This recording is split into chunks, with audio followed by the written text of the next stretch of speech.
Angela Loeb is another former board member. We've had some marvelous people on our board of directors. She is a career and personal development coach, and her topic is called I Would Rather Go to the Dentist Than Do a Job Search. Hands, yeah, I agree. Okay. She absolutely knows what she's talking about, not that dentist piece, but certainly the job search piece. She has worked with professionals on the threshold of career decision and transition in a wide range of industries for over 25 years, including nearly 15 years spent as a human resource recruiter. She offers services and programs through her firm, InSync Resources. She is an instructor for the Center for Professional Education at the University of Texas. I did not know that myself. She has written 3 books, published over 500 articles, produced over 100 podcasts about career and personal development. Learn more at insyncresources.com. I don't want to waste any more time. And Angela, please feel free to take a full hour if you need it. That'll be fine. All right. I'm pretty adaptable. And I was chatting with Shannon about how actually introducing new members has always been my favorite part of the meeting. So we get to really help and provide some real resources. And one of the things that I wanted to say is, Gigi, I don't know if you are familiar with Dovia, but if you're not, you may want to check them out. Dovia, D-O-V-I-A, they're volunteer. Yes. Yeah. So Thank you. Yeah, go check them out, at least get on their mailing list. Yeah, I've attended meetings in the past. It's been a while since my focus was volunteer management, but they were absolutely wonderful. Awesome. Thank you. Great. And then also too, just so you guys know, thank you for the lovely introduction. Of course, you were reading the little bio I sent to you, right? I've been teaching classes at UT on a contract part-time basis since 2011, which is really funny because when I was on the board, I was teaching classes there and we just didn't ever talk about it, Kathy. Yeah, so I just really enjoy talking about attitude. And so we're going to talk about that in a minute. But before we do, because I still sort of have my foot, I'm not a recruiter anymore. I haven't done full-on recruiting since 2009, 2008. But I still get called on by a really dear friend of mine who's almost like a sister to me, who, we have kind of similar brainwave, connection. And she'll say, Angela, could you help me? I have this client, she's an HR professional and she does third-party human resource support of a lot of different companies in Austin and beyond, actually. And she says, would you actually do some interview, like pre-phone screening for me? Would you write this job posting for me? Because I have a writing degree and I write, so there you go. And so every once in a while, she pays me on the side for this little thing I do to help her out, just kind of behind the scenes. And her company that she has for the past couple of years is Austin People Works. And she recently asked me to help her write a posting for some internal positions. So I thought, I'm not a recruiter. I'm not actually recruiting and making the decision. She is, but I'm kind of sort of helping her out. So I might as well make my announcement that I know of 3 to maybe 5 positions that are open for human resource professionals. If you want to do some part-time work and you've got an HR background, definitely reach out. You can send me a note if you want, and I'll make sure she gets it. But I did go in on her behalf into the Launchpad Job Club job board and post it.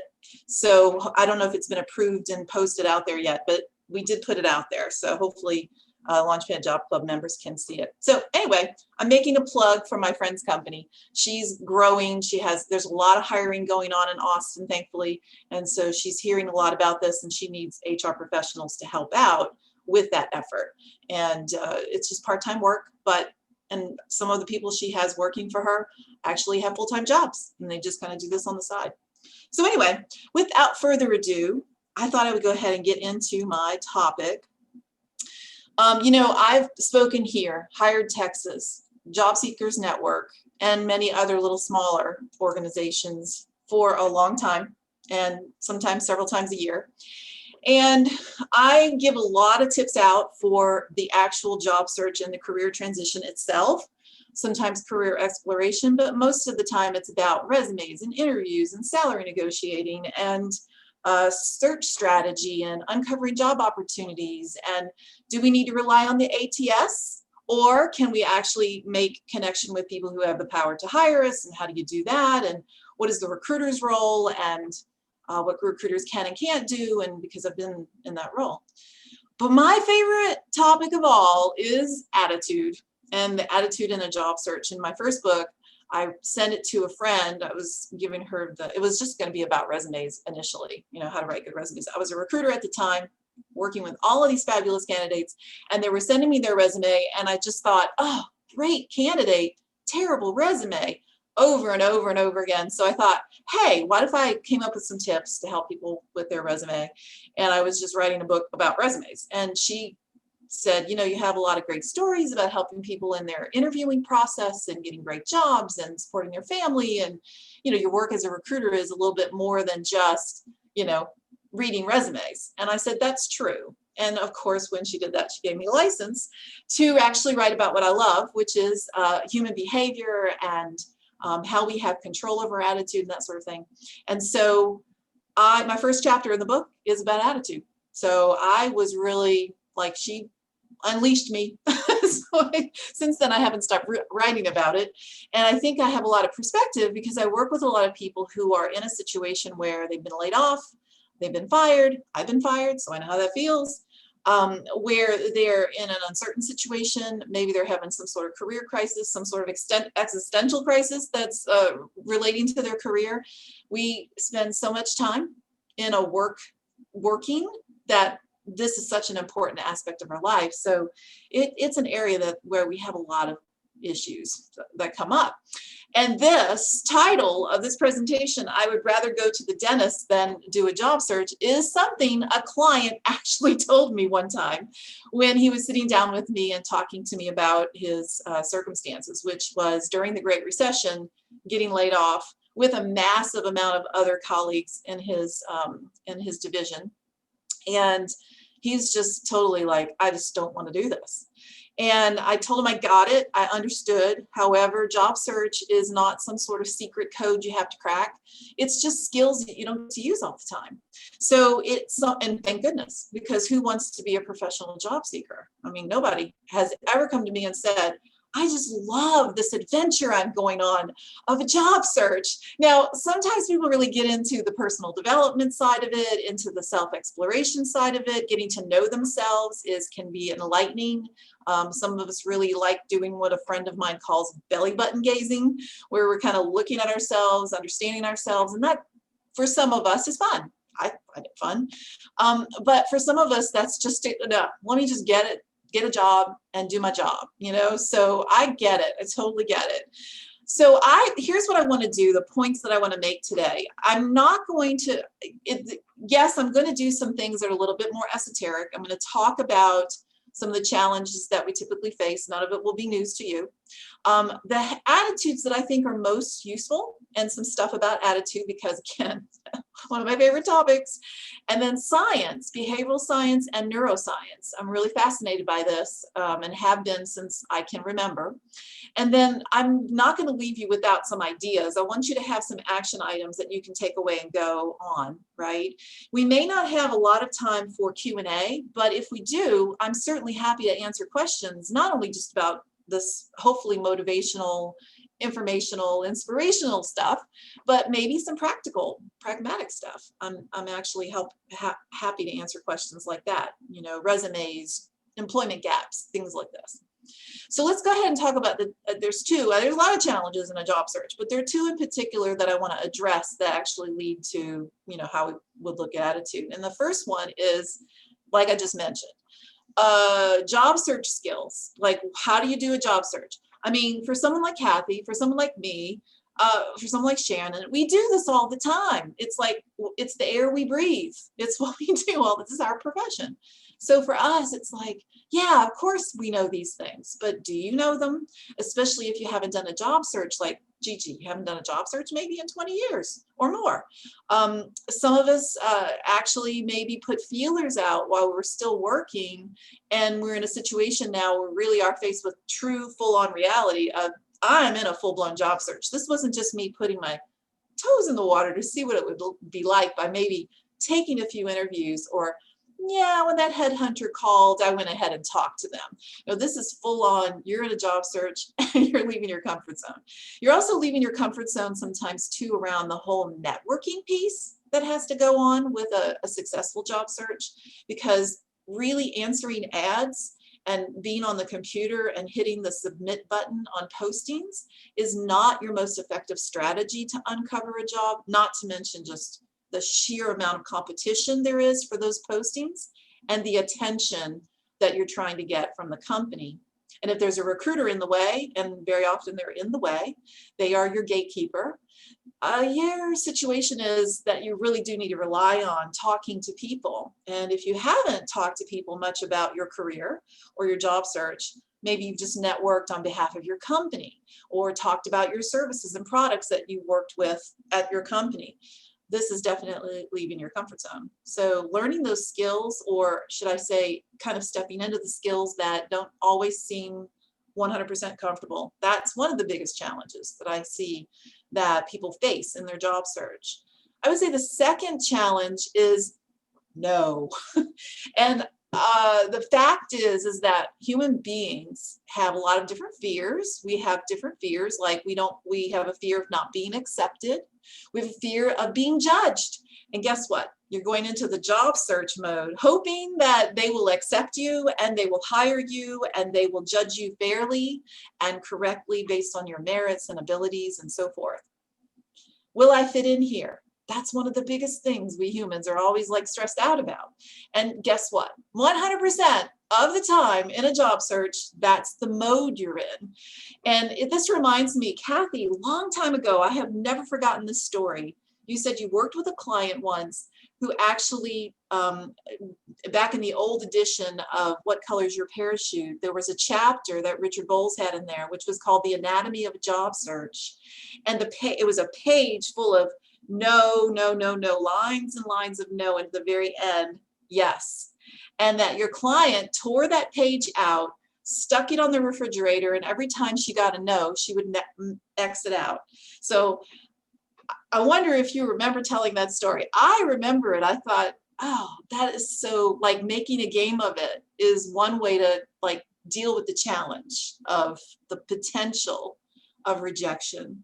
So with all of that in mind, knowing that these are a couple of the challenges you deal with, and frankly, if you're unemployed, the situation is that sometimes it can do a psychological number on you, like you're not being productive, you're not plugged into an organization and their goals, and therefore your goals are not as clearly defined, and you're responsible for setting your own goals on a day-to-day basis. Did the company let you go? Did you opt out yourself? It's kind of like you're living in the world of binary. Yes, no, and sometimes there's maybe, but a lot of times this is really a prevalent thing. So it's a big challenge. And what I want to talk about is attitude. And before I get into a few of the attitudes that I would suggest you consider as ones that are helpful in the job search, I want to talk about positive attitude. And something that I came across a few years ago called the positivity ratio. Not sure if you've heard of this before, but it was a term coined by Dr. Fredrickson. Her name is Barbara Fredrickson, and she's a research psychiatrist out of University of North Carolina, Chapel Hill, and she wrote a book called Positivity Ratio. And her research with her colleague from back in 2007, and they continued that research ongoing, but they published the work in 2005, and it talked about how they identified that you cannot go around living your life in a situation where you have zero negative thoughts. That's not doable. It's not healthy. It's not reasonable. But they did find that there is a ratio of positive thoughts to negative thoughts. So they found that for every negative, downtrodden thought you have, to flourish, to be like healthy and flourishing, you should also have 3 positive, heartfelt emotions. Now, when you go out and you look at most people, and she was doing a positivity ratio test so she could see this. She said that, a lot of people are more like, the typical American is more like 2 to 1. And sometimes when you get into that depression mode, it might be 1 to 1. or 0 to 1. So where are you in that scale? And I think it was really important to point out, she said that for good health, it isn't 3 to 0. It's not realistic that we would not have any. We were going to have challenges, and our first thought is going to be, uh-oh. And then after that, what do you do? The resilience of that. So I just want to point out that there is such a thing, and in the world of positive psychology, they recognize that we're not trying to achieve 100% positive. And how realistic is it? It's not. So positivity ratio, I think, is worth pointing out. Also, too, I think that when I teach, like, say, interview skills to people, and I'm doing a workshop or whatever, and I ask folks in the room, so what do you think is the best attitude to have going into an interview? And they say positive attitude. I say, well, it's sometimes hard to have that going in, but you can go in with a curious attitude. I'm curious about what this company needs. I'm curious about how I can be a fit for them. I'm curious about, in the early stages before you even get into the interview process, the best attitude to look at your situation is, I'm curious about, well, what do I want now? What would be like, that's where I was, that was my situation, but I'm curious, do I want to change that? Do I want to keep doing what I was doing? Do I want to tweak that? Do I want to look at something that's a little bit closer to an ideal? What is the ideal for me? So when you approach it with curiosity, then you can really start to dig into hopefully then manifesting something that's really good for yourself. There was a quick story I want to tell you. There was a group that they no longer in existence, but it was a group that I used to go to their luncheons frequently at Marie Callender's, when Marie Callender's was still a restaurant in town, called Wisdom at Work.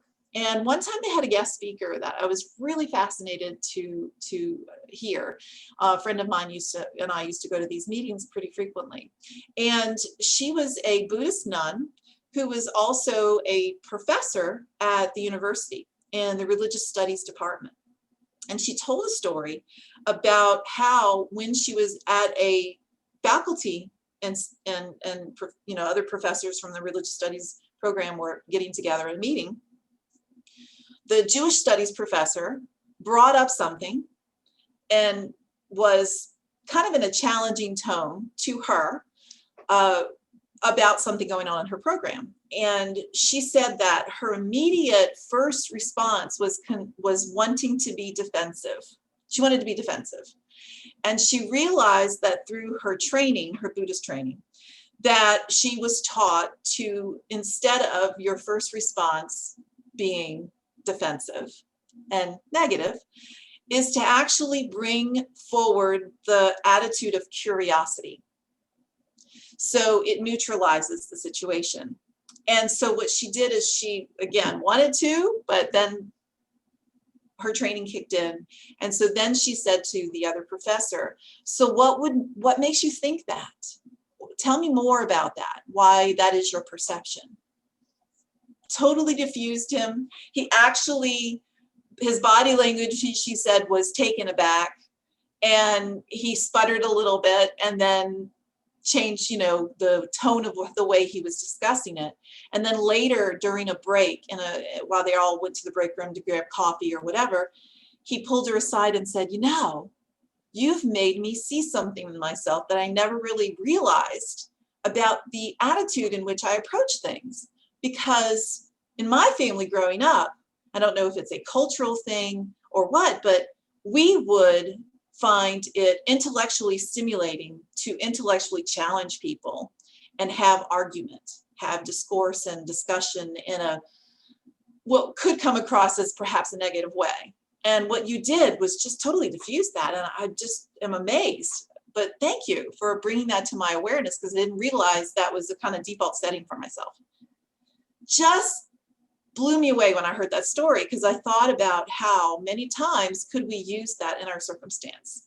So if you could reframe the situation into, I'm curious about what I can do now. Yeah, okay, I've got all these feelings. This isn't fun to go through the situation, but maybe I can use curiosity to determine what else could I do? How could I turn this into something a little bit better for myself? My next step could be even better. Might be hard for me to understand that it's going to be better, but it could be even better than what I had. So that curiosity. The next attitude is helpful, being helpful. So I really love this one in two ways. One, the attitude of helpfulness is one that serves you in your networking. All the networking, because I didn't know how to network when I first started in my career. I didn't know anything about networking. My mom was a hairdresser. My dad was a welder. My dad would get his jobs by going to the union. He didn't have to network. I didn't come from a white collar family that played golf on the golf course and learned how to network with each other, anything like that. So for me, it was a totally new concept. So I had to go read books on networking. I had to find friends or colleagues that did networking really well and observe them or go with them and kind of get it like by osmosis. It could rub off. So I really didn't know anything about networking. But in one of the books that I read, I took away this idea that always have a host or hostess mentality. So when you attend a group, you attend, you go to, say, a friend's house for a dinner party, go to the person who's hosting it and say, what can I do to help? That helpfulness puts you into a position of being super connector and be memorable. People will remember that you volunteered to host. And one of my favorite stories to tell is on one of my fellow board members at Launchpad Job Club, and that would be Jim Adcock. And the first time I ever met Jim, he was standing at the door back in the day when we were networking in person, and he had the name tag on that said that he was a host or hospitality, I think is what it said. And that stuck with me, and I said, wow, that's great, you're hospitality. I didn't even know we had a hospitality function. He says, I made that up. This is what I do. And so it always stuck with me. And I think that he stood at the door and met everyone that came in. There's a seat open. There's a seat open. Bananas are in the back room.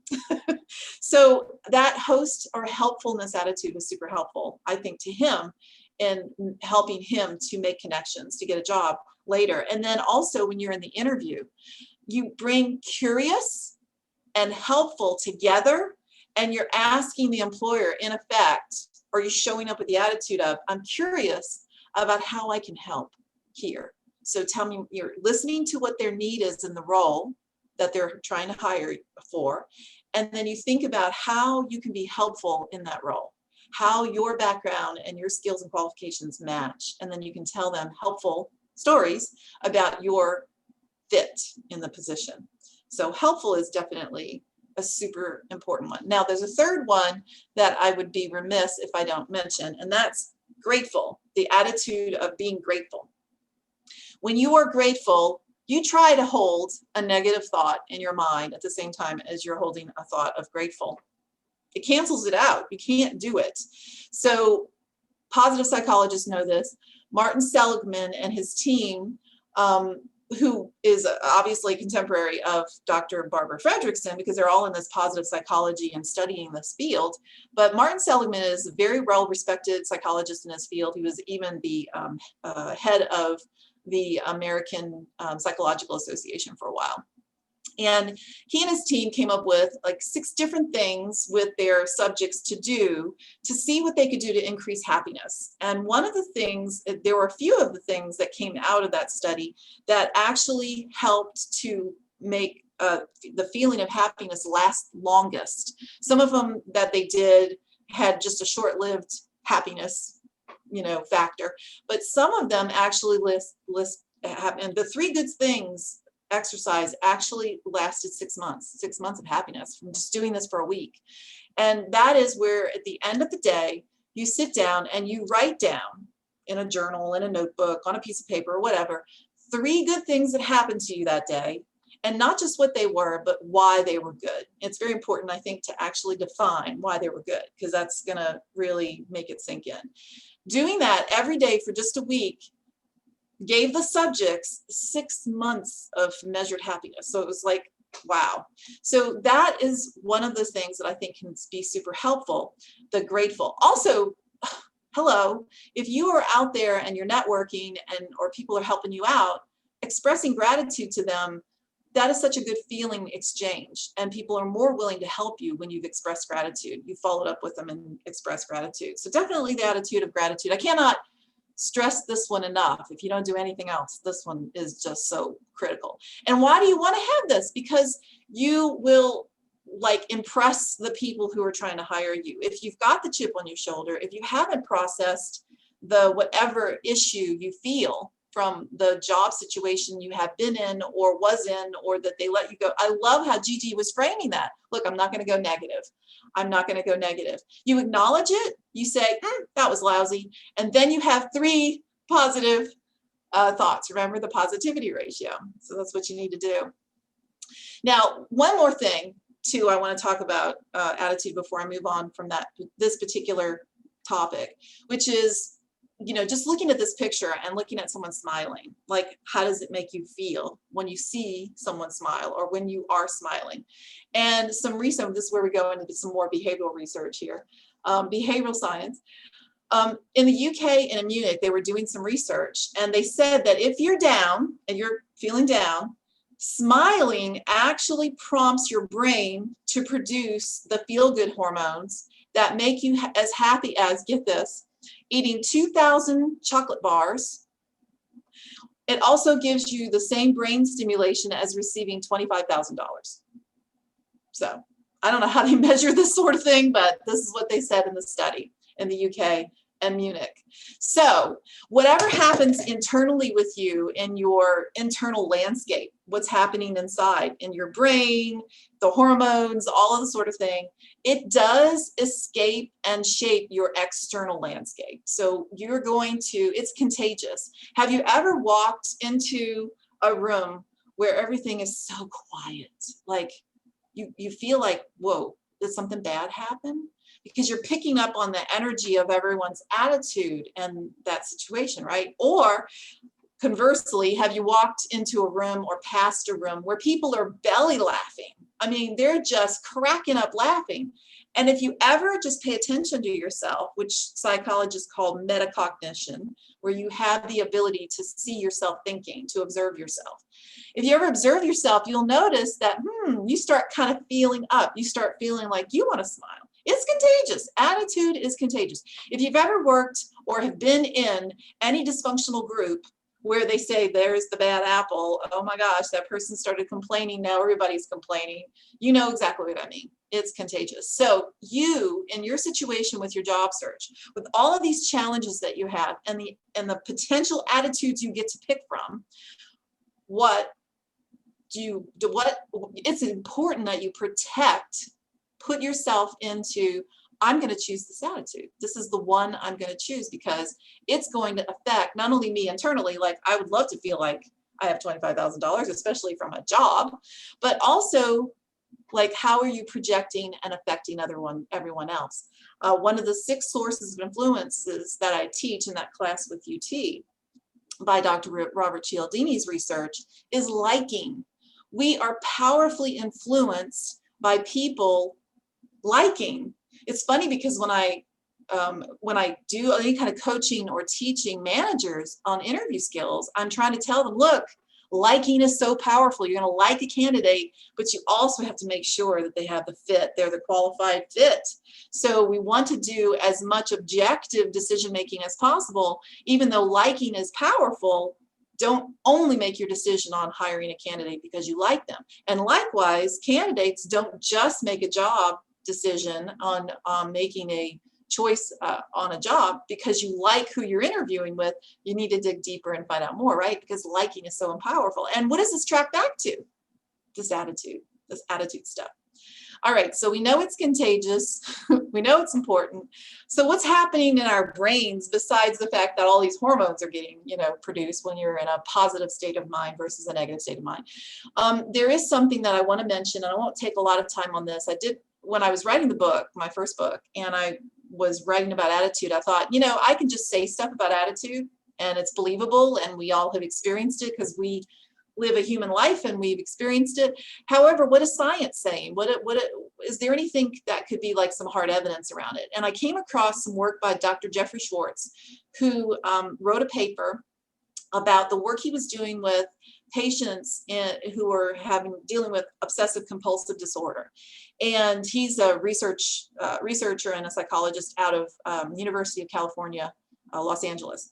And he got a hold of MRI equipment, and he started taking pictures of the brains of his patients, the brain scans before, and then after he started seeing behavioral changes with the technique he was using, which was to act as if. He was using a lot of the work that was done with actual actors, the Stanislavski method. So Konstantin Stanislavski, the famous acting teacher, would teach this acting method. And so he was doing that with the patients. But what he noticed that is the neural cells in the brain were clustered in a certain way, and that after they did the work and he started seeing behavioral changes, they would come off the obsessive thought and move forward.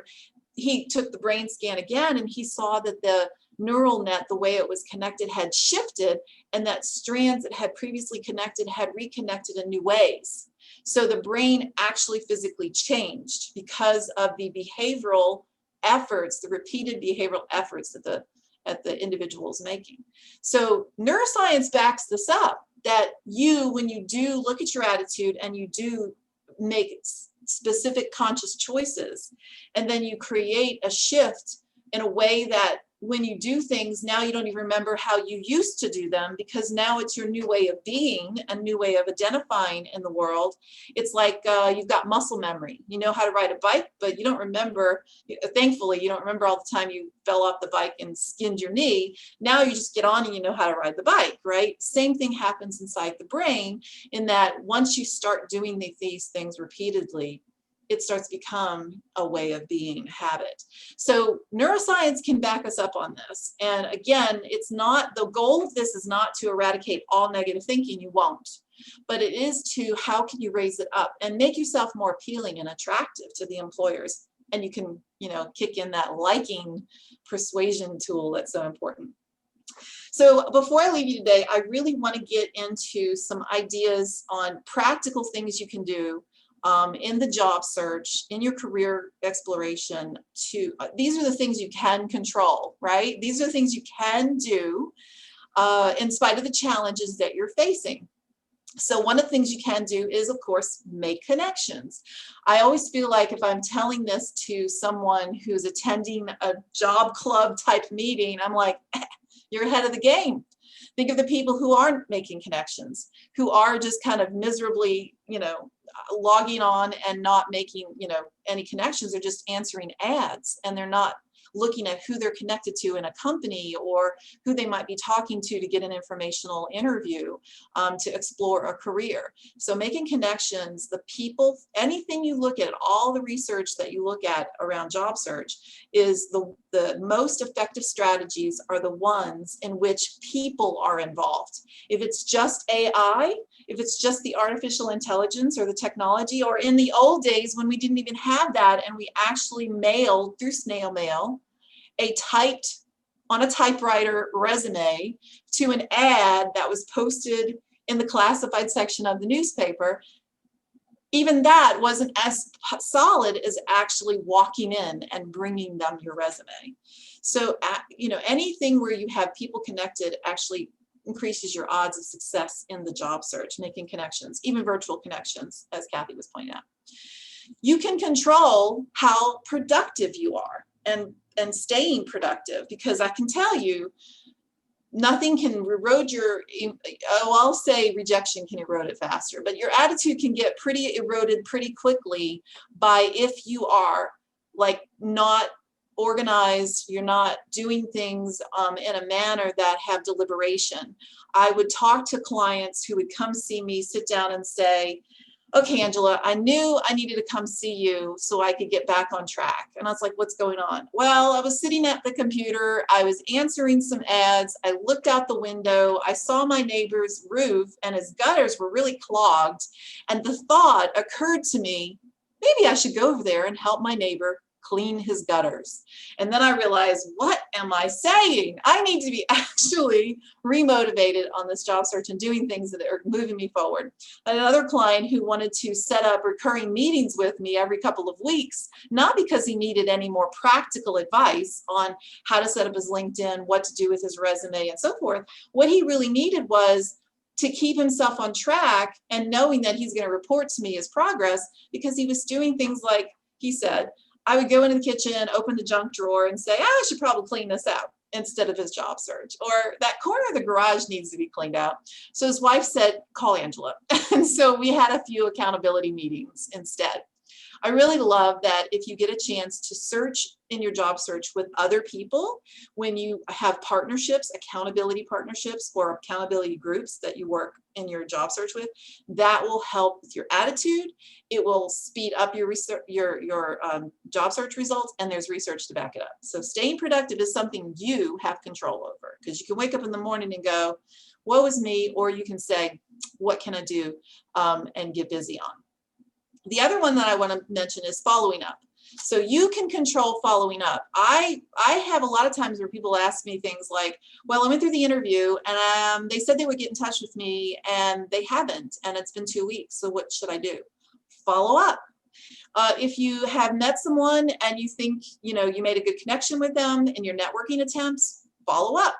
If you get a job or you get some interviews and someone helped you, follow up and thank them and give them a report and let them know how it's going. You never know what else it might lead to. It might open up doors, or what has happened since the last time you connected, and what the next time you'll be connecting with them. What has happened in between? What new opportunities could have occurred? I'm not talking about stalking people. I'm not talking about being, crazy about it. I'm just talking about having yourself in a regulated schedule where you say, I haven't talked to that person in a few weeks. I need to get in touch with them. Or I interviewed with that company last week. They said they were to get in touch with me by Friday. Now it's Tuesday. Maybe I should go ahead and reach out. Yes, you should. So, and if you set it up in the interview, that's even better, by saying that I will follow up with you if I don't hear from you first. Is that okay? And go for it. Another thing you can control is approaching target companies. So who are the companies you would like to work for? And that is the better way to do a job search. And that's why I have strategy. It's the best strategy. If you identify a list of organizations that could ideally be attractive to you, and they ideally would be interested in what you have to bring them, what you have to offer, there could be some alignment, there is a fit, you make a list. And then you figure out who has the power to hire you, whether they have anything posted or not. And that process of targeting companies, and if they don't have anything posted, that might even be better. Because if you could reverse engineer your job that fits you before they actually lay it out into a job description, and you get to help form that job description, that's even more ideal. I don't know how many of you have ever had a chance to do that. I have, and I stayed with that company in that role for 8 years because it was like tailor-made to me. If you can do that, that's even ideal. But the point that I'm making is, when you make a list of organizations that you're going to target, 30, 40 organizations, and this is doable because I had a client I worked with who identified 5 industries she could work in, 10 companies under each. She had a list of 50 that she could research and look into. And of course, there were the top ones, like top 5 or top 10 that she wanted to work for. But when you do something like that, and then you systematically try to approach those people who have the hiring decisions, and I don't mean recruiters unless you work for HR, unless you're an HR professional, but those people who are recruiters, they're, like I said, gatekeepers. So if you can get to the person that makes the decision to make that hire or influences that person, that methodology is 86% effective. So 86 out of 100 people get hired this way, compared to answering ads, which is about 10% max. So it's amazing to me how many people don't do this and how important it is, but you control it. This is a very proactive methodology. You also, of course, control your attitude. I love this picture. I wanted to figure out a way to actually include this picture, and I did. So I did. Sooner or later, I love this quote by Richard Bach. He's one of my favorite authors. Sooner or later, those who win are those who think they can. So it is perspective. Ultimately, it's like the idea of the glass half full, the glass half empty. The glass is a glass of water. It is objective. It's just an object. How we look at it is how we frame it and how we present to it. And maybe our propensity, our first preference may be to see it as half empty. That's okay. Barbara Fredrickson in the positivity ratio said that's normal. But then what do? Then can we say, could it also be true that it's half full? Yes, of course it could also be true.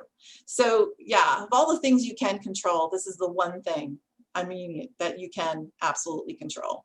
And then finally, I just want to give you my website. If you are interested in reaching out because maybe you want to get some free advice, I do offer 20-minute free consultations, and you can go on my online calendar and check it out. Of course, if you're interested in hiring me for services, that's part of the discussion if you want to have that as part of the discussion. But if you have something that you think, I want to get Angela's take on this, and I can probably get this done in 20 minutes, get on my calendar. You're welcome to. It's a free service I offer. So I am very proud of myself, Shannon and Kathy, that I did this so that you guys could still have plenty of time in your meeting to do what else you need to do. Any questions? We have 3 minutes maybe?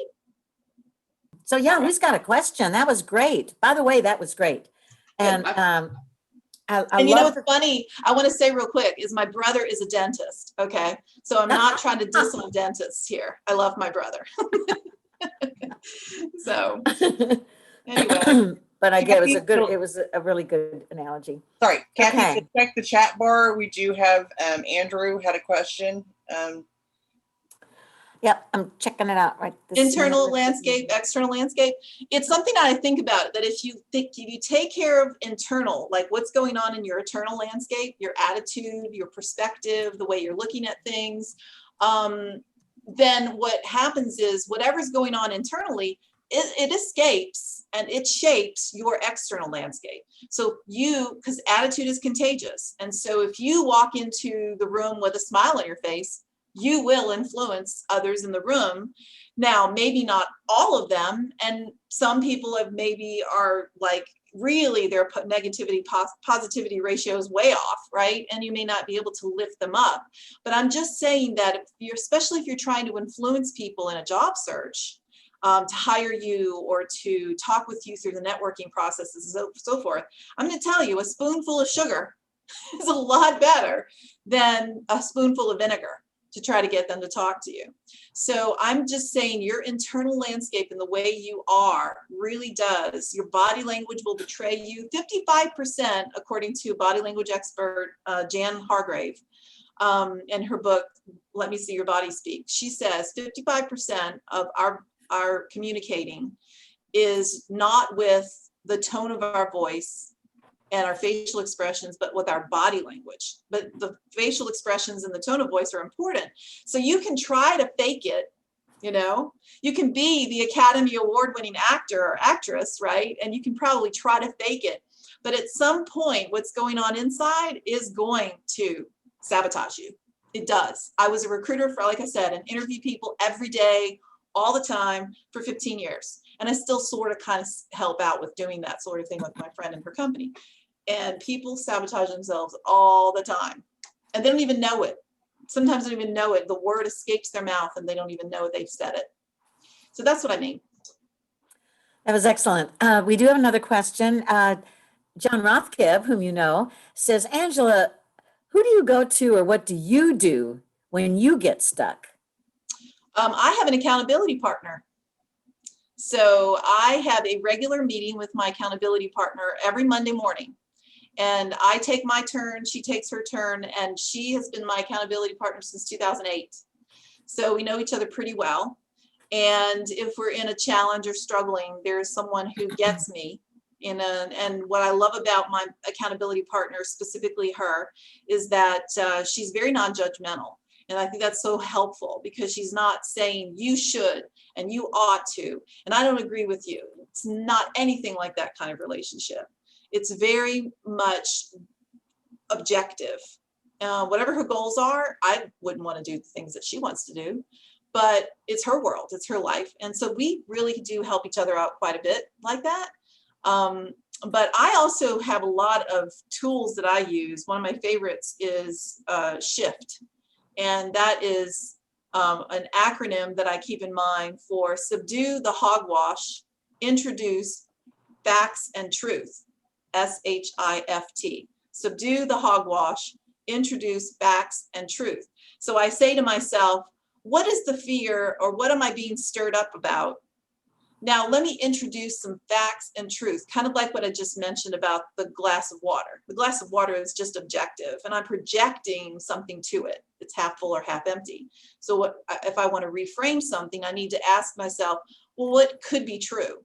Or what else could be true? Or what is a fact that I'm not paying attention to that can get me, shift me out of this mindset? So that's one of the big tools that I like to do.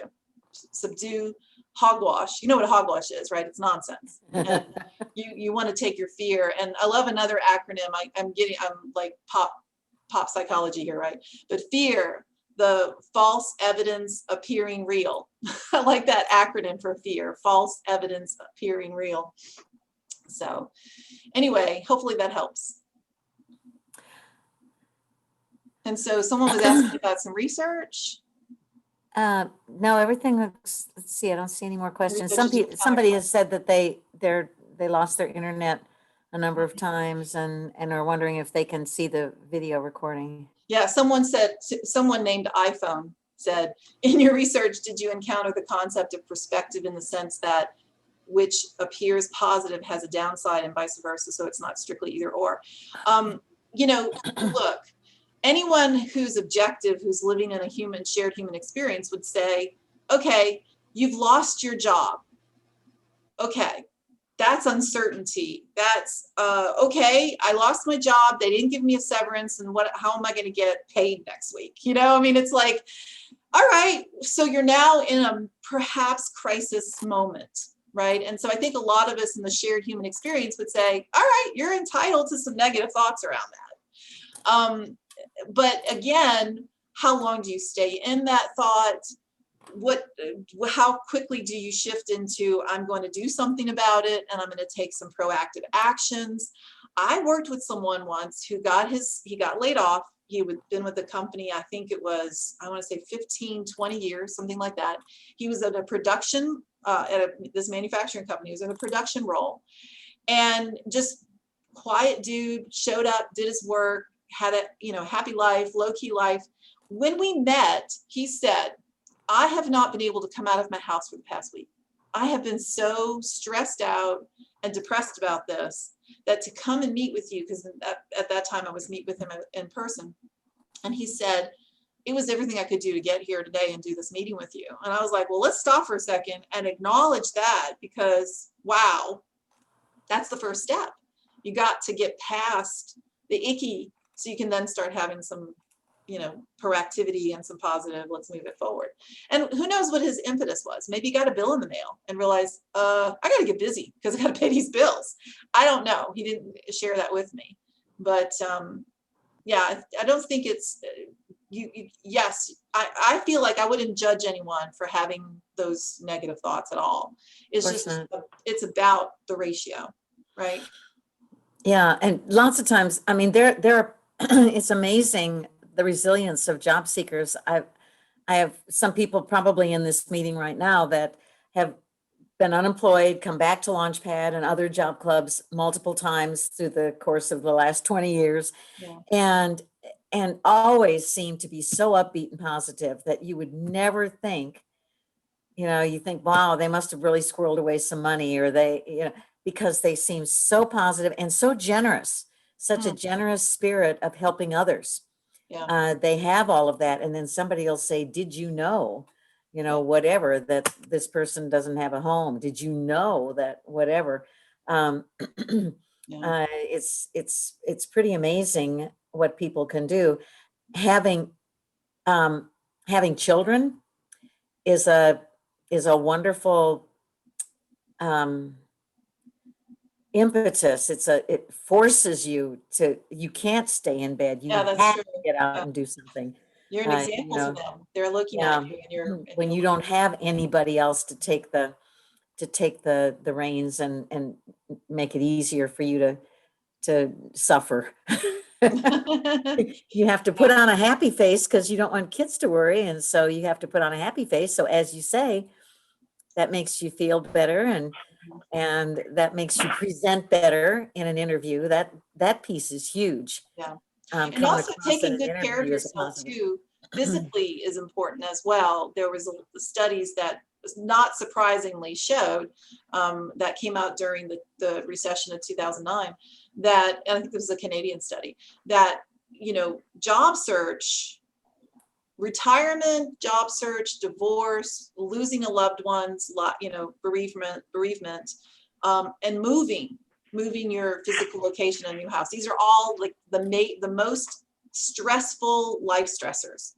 And one of the things that came out of the study is that people who were already having you know, they were already having heart issues, you know, heart problems, high blood pressure problems, stress-induced factors in their body. It was aggravated when you go into a stress situation like job search. And so they said that in order to mitigate that, you need to make sure that you're doing physical exercise, yoga, walking, running, whatever it is that you do to make sure that you de-stress your body and you keep yourself physically fit, because you really need that extra boost of physical well-being and looking physically like you have well-being when you're in the interview process, because you're going to make a visual impression on the people hiring you. And if you are physically, like, you know, flourishing, then you're going to have a better impression that you're making. I thought that was an interesting study. I was thinking, well, it's very common sense, but we don't think about how much more stress we're under when we're in a job search, and definitely will influence your factors. And attitude too, when you don't have the pressure on you to make sure that this is the job, you've interviewed for the job and I've got to get this job, the pressure. One of my clients that I worked with was exploring. He said he and his wife thought maybe I could be an entrepreneur. I don't know.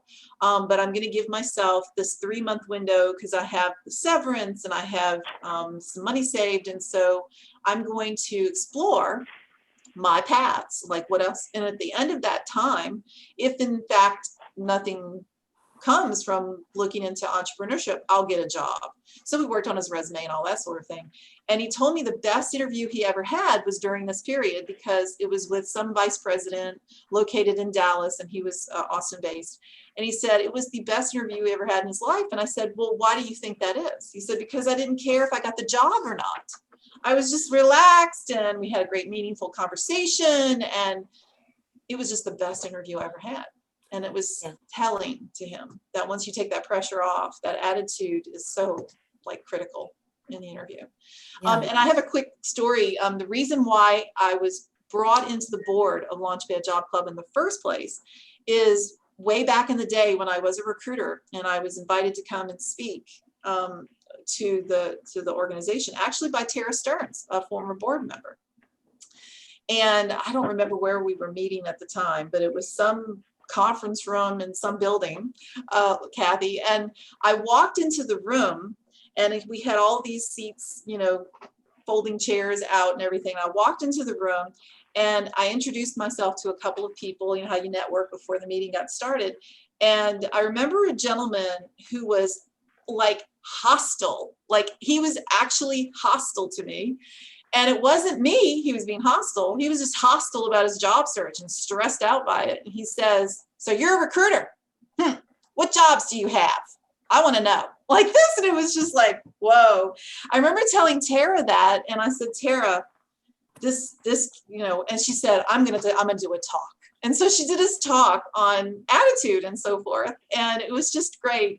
And after that, she twisted my arm and I came and joined the board for 4 years? Wow. So that goes back to Tara. I remember having that conversation with Tara and said, Tara, wow, this was not a very pleasant experience. What if you have other speakers that are coming and they get this kind of feedback from I totally get it, that he's, Yeah. in an unhappy place, but it was just, whoa, now I definitely don't want to talk to you about jobs. It was one of those moments, and so Yeah. Sometimes people don't even realize how much they're carrying around of their stress, and having a moment where you sit back and reflect is so, like, how am I coming across? Even though this isn't the truth, perception is not reality. It is the way we often operate. What we perceive, we perceive as possibly our reality. And that's how other people are operating. So what you're putting out there, how they're perceiving you, is their reality of you. We tried something once. We gave it two attempts. I think you might have come to one of these, where we tried to have a reception for recruiters so that they could learn about Launchpad. And so we had a reception at a nice place. We didn't have any liquor because we didn't think that would be legal where we were. But we had lots of food, and we said, it's just a chance for them to get to know some of our job seekers. It's very low pressure. It's going to be very just social. And I think we had 3 recruiters who came, and everybody, they just lost their minds, and they all flocked, around these 3 recruiters, and just bombarded them about what kind of jobs do you have. And so then anyway, it was a real disaster because they they fled as soon as they could. It was just so bad. And so I had this come to Jesus talk about, you cannot do that, and that it's always any kind of an interaction is more effective if you will show some interest in them. Ask some questions of them about what what's going on with them, and what hobbies and interests and things like that, and strike up a conversation as you would to anybody without the fact that they're recruiters, and and see if you can just learn about them as human beings. Yeah. And then they'll come and ask you questions. And so we tried it one more time, and we had a few recruiters, and it seemed to me from looking at it that it was just as bad. And so the next time I said, well, the feedback that I'm getting is that nobody paid any attention, to my advice that you should be more interested in them than you are absorbed with yourself and your own situation and your own job search. And I said, did any of you find out anything interesting about these people? Did you strike up a conversation? And one guy said, I found out some things. And I said, you did? What'd you find out? He said, I found out she doesn't have any jobs for me. Okay. There you go. Recruiters have long memories, and I think it was Will Rogers who said you can never get a second chance to make a first impression. So I have to say, they'll remember. Yeah, and that was the whole organization of desperate, pushy job seekers. Yeah. So, and Not of good. course, nobody here today would do anything like that, right? Oh, of course not. Right. Of course not. Right. No. So they No, do we have a keep lot to these say. people medicated. I have to say, recruiters do, even though they're not the decision makers, if there's a posting and they're involved in the hiring process through the posting process, they definitely are important, because they can cut you off and not let you go forward. They will tell their opinion. Their opinion will be asked by the hiring manager. What do you think? They may be asked to present the top 3 or the top 5 individuals to interview.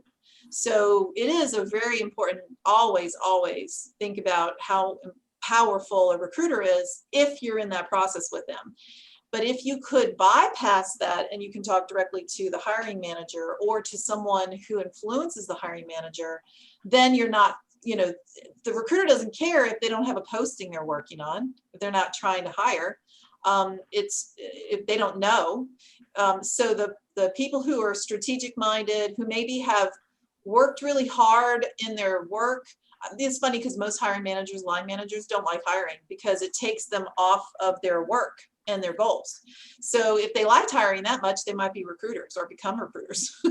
But those Yeah. people who are in the job, managing the team, they will try to put off hiring as long as they can. And if you come along and say, hey, I'm really interested in your organization. I love this initiative you guys are involved in. Congratulations on getting that funding. I would love to work with you guys. This person is thinking, yeah, we do need to hire. So let me just have a conversation at least. If they have an attitude of, well, here, talk to the hand, go talk to the HR department. Well, then that's not a strategic minded manager that you would end up working for. But those ones that are open to talking to you, and some of the best places to work who are on the best places to work list in Austin have on their websites. I know Keller Williams does, for instance, where you go and you look on their careers page and they say, if you don't see something posted, apply anyway. We're looking for great talent. Exactly. Okay, just do it. Now you have the invitation. It's an open invitation to get in touch with not the recruiter, but the people who would be decision makers in that department you want to work for.